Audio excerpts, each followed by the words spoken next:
సర్వమంగళ స్వరూపంతో ఉంటాడాయన. ఉండి అన్ని ప్రాణులకు కూడా విశేషమైనటువంటి ఉపకారం చేస్తూ ఉంటాడు.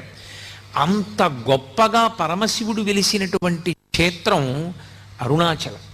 మనం ఎక్కడికైనా శైవ క్షేత్రానికి వెడితే ఆ శివాలయంలో ఉండేటటువంటి శివలింగం ఏది ఉంటుందో దాన్ని మాత్రమే ప్రధానమైన శివస్వరూపంగా భావన చేస్తాం. ఉదాహరణకి మీరు కంచి వెళ్ళారనుకోండి, ఏకాంబరీశ్వరలింగము అని ఆ కాంచీపురంలో ఉండేటటువంటి పృథివీలింగమే గొప్పది.